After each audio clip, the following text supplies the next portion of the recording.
Welcome to key talks.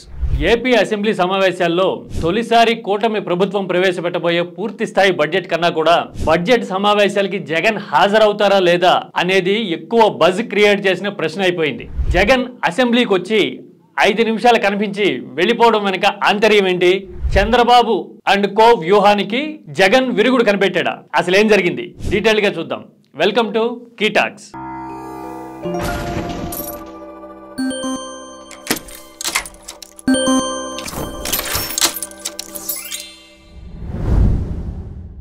AP అసెంబ్లీలో బలాబలాల్లో చాలా తేడా ఉంది. ఒక పక్కన 11, ఇంకొక పక్కన 164.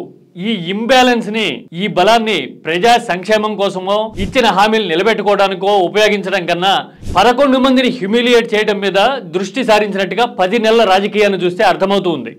అసలు నీకు ప్రతిపక్ష హోదా ఎందుకు ఇవ్వాలి? ప్రతిపక్ష హోదా ఇస్తే గానీ రాడట, ఇంకా నయం ప్రధానమంత్రి కుర్చీ ఇవ్వాలా లాంటి ప్రశ్నలన్నిటితోనూ హ్యూమిలియేషన్ చేస్తూ ఎజెండా మొత్తాన్ని జగన్ మీదకి తీసుకెళ్లి నడిపించే ఎత్తుగడ కనిపిస్తూ ఉంది.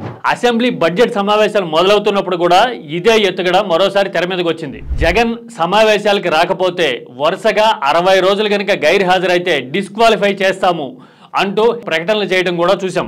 రాజకీయ ఎత్తుగడల్ని రాజకీయంతోనే ఎదుర్కోవాల్సి ఉంటుంది. వ్యూహాత్మకంగా జగన్ కూడా ఇవాళ అదే చేశారనిపిస్తోంది. అసెంబ్లీ సమావేశాలకు హాజరయ్యారు, వచ్చారు, రికార్డులో సంతకం పెట్టారు, 5 నిమిషాలు ఉండి తన దారిని తాను వెళ్ళిపోయారు. అసెంబ్లీ సమావేశాల్లో అయినా, బడ్జెట్ జరుగుతున్నప్పుడు బడ్జెట్ మీద చర్చించాల్సి వచ్చినప్పుడైనా లేచి మాట్లాడడానికి విపక్షానికి ఇవ్వాల్సినంత స్పేస్ మేము ఇచ్చే ప్రసక్తే లేదు అని ఆల్రెడీ కూటమి ప్రభుత్వం తేల్చి చెప్పింది. ఎందుకంటే వైసీపీకి విపక్ష హోదా లేదు కాబట్టి విపక్షానికి ఇవ్వాల్సిన స్పేస్ ఇవ్వము అని చెప్తోంది. మొత్తం ఉన్న సమయంలో బై 175 నీకు ఎంత వస్తే అంత మాత్రమే ఇస్తాము అని చెప్పడం ద్వారా ఒక పార్టీ వాయిస్ ని, ఒక పక్షం వాయిస్ ని సప్రెస్ చేస్తోంది అనే అభిప్రాయం వైసీపీ వర్గాల్లో ఉంది. అందుకోసమే వ్యూహాత్మకంగా అసెంబ్లీకి అయితే వచ్చారు కానీ సంతకం పెట్టి జగన్ తన దారిని తాను వెళ్ళినట్టు కనిపిస్తున్నారు. ఒకవేళ జగన్ అసెంబ్లీకి రాకపోయి ఉంటే గనక జగన్ ఎందుకు రారు అనే టాపిక్ మీద కూటమి ప్రభుత్వం 2-3 రోజుల రాజకీయాన్ని, టీవీలో చర్చల్ని, తెల్లారులేసే పేపర్లో హెడ్డింగ్లని పెట్టి నడిపించే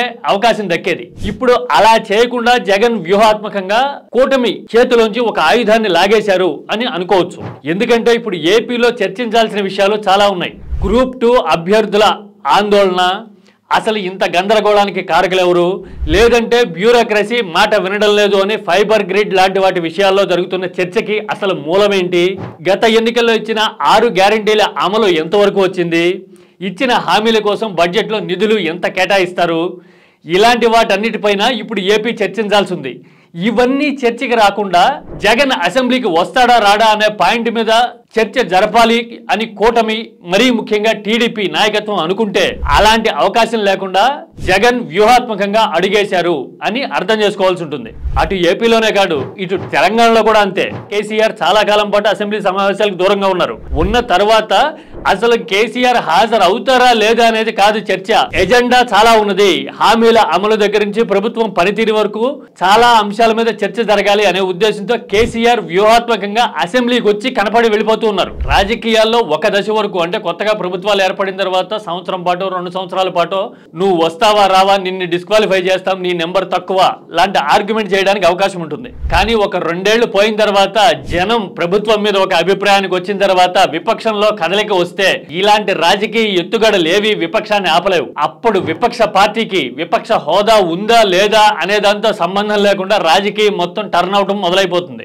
అందుకోసమే జగన్ వ్యూహాత్మకంగా నా టైం వచ్చినప్పుడు నేను చక్రం తిప్పుతాను, నేను పుంజుకోవడం మొదలైనప్పుడు మీరు నన్ను ఆపలేరు అని చెప్పదలుచుకున్నట్టుగా చర్చ ప్రభుత్వ రిలేటెడ్ హామీల మీద, బడ్జెట్ మీద, కేటాయింపుల మీద జరిగేలాగా చూడడానికి వ్యూహాత్మకంగా జగన్ అడుగు వేశారు అని అర్థం చేసుకోవాల్సి ఉంటుంది. మీరేమంటారు?